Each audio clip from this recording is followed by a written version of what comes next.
Uruguay será sede desde mañana del primer Foro Internacional de Puertos y esto le va a permitir a Montevideo marcar un poco la agenda. Y vamos a recibir a Fernando Correa, gerente de Relaciones Institucionales de Catunasí Terminal Cuenca del Plata. Fernando, buen día. Mariano, buen día, ¿cómo estás? ¿Cómo te va? ¿Bien? Muy bien, gracias. A ver, ¿qué tiene de importancia para Uruguay este Foro Internacional de Puertos? Bueno, la importancia es la primera vez que Uruguay puede recibir a las principales figuras, autoridades portuarias de los tres grandes puertos de Europa, el puerto de Rotterdam, después dos puertos de Bélgica que tienen una gran importancia porque están recostados a la parte atlántica, como es el puerto de Zeebrugge y el puerto de Gante.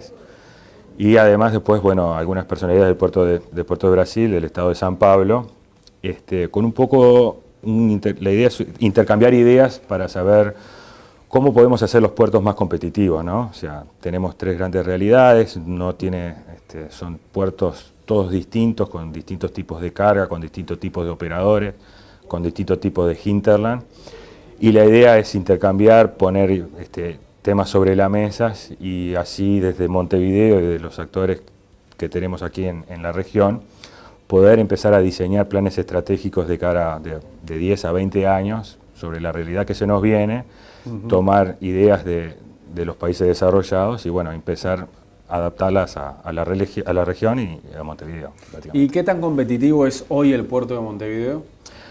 Bueno, el puerto de Montevideo se ha definido desde ya del plan maestro del año 99 y sus sucesivas ampliaciones es ponerse como hub regional. El hub regional significa que no solamente es un puerto que va a atender el comercio exterior uruguayo de importaciones y exportaciones, sino cómo prestarle servicios a la carga de la región y a los barcos que trasladan esas cargas, como hacer un punto de concentración. ¿Cuáles son los puntos claves en ese aspecto? Es infraestructura, dragado, productividad, eficiencia, personal especializado. Montevideo ha venido desarrollándose planes maestros, especializando sus terminales. Tenemos la terminal especializada de contenedores, que ya lleva 11 años trabajando. Se viene la terminal especializada de granos, que es Sobrinel, que también, como también mueve pasajeros. Está la terminal de pasajeros y sus desafíos hacia adelante. Y bueno, en ese marco, a través de los diseños de terminales especializadas e inversiones, podemos lograr ser atractivos para aquellas cargas del sur argentino, donde necesitan puertos eficientes para poder llegar al mundo. Podemos tratar de atraer a los barcos para que las cargas y las líneas marítimas digan Montevideo es el lugar de transferencia. Competimos, obviamente, con los puertos de la costa este, principalmente de Río Grande, Itajaí, Itapúa, San Francisco.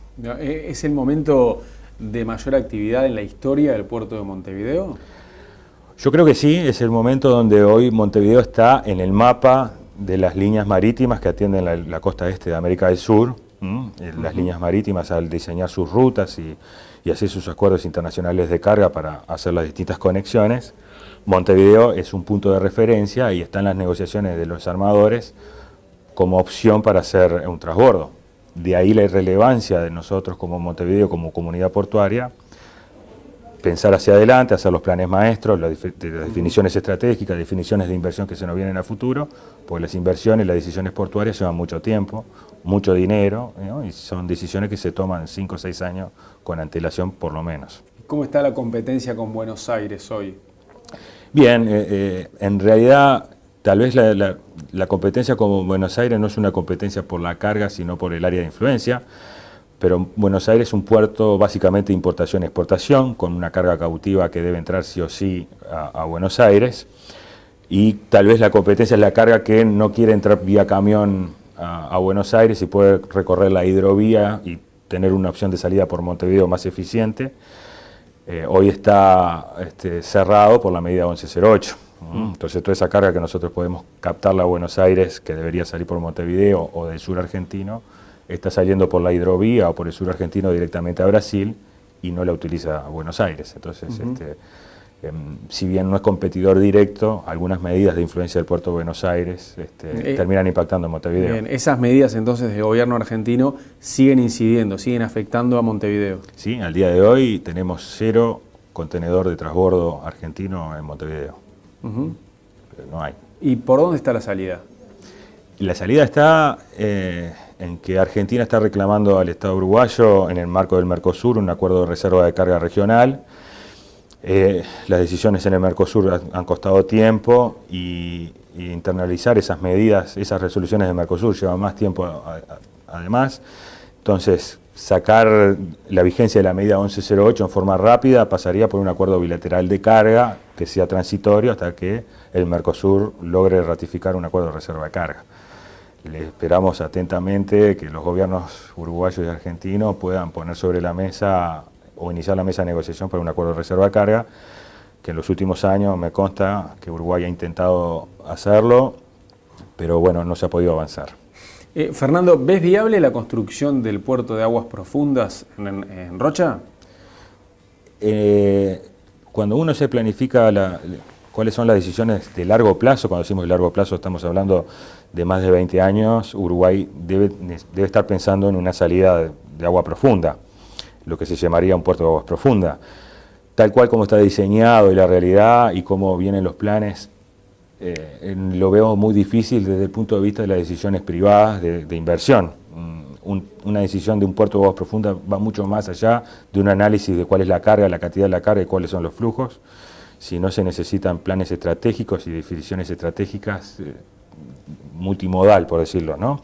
Cuáles son las inversiones en infraestructura, en trenes, en servicios, el desarrollo demográfico. Un puerto de aguas profundas en una zona de Rocha requiere un traslado importante de personal especializado a esa zona.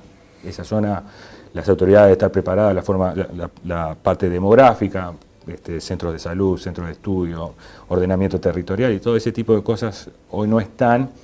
Y las ideas de repente muy buenas y en primera idea buenas para el desarrollo, cuando se empiezan a llevar por falta de planificación global, fracasan.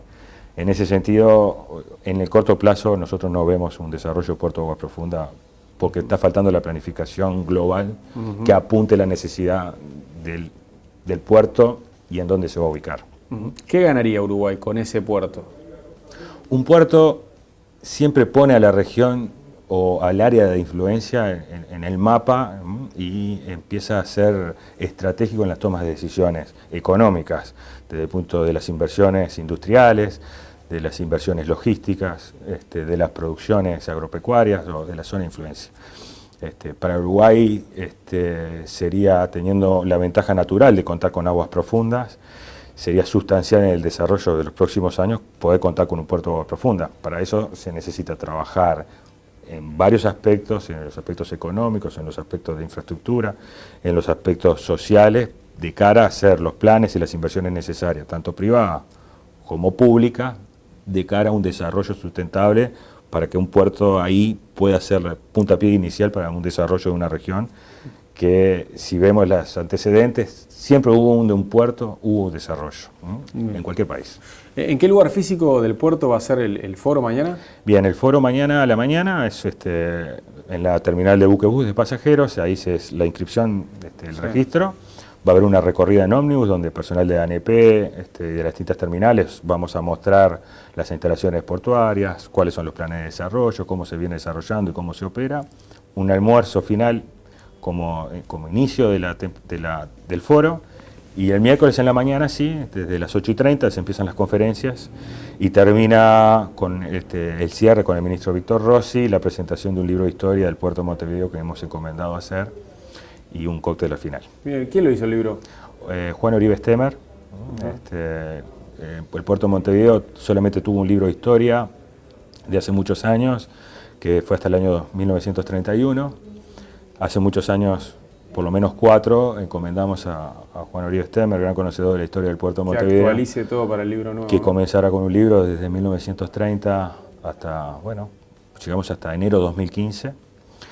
Es un ejemplar muy completo, donde es objetivo y narra la historia del puerto, cómo fueron viviendo sus distintos acontecimientos, sus distintos desarrollos, cómo fue la realidad política y portuaria simultáneo, y quedó un excelente material de consulta.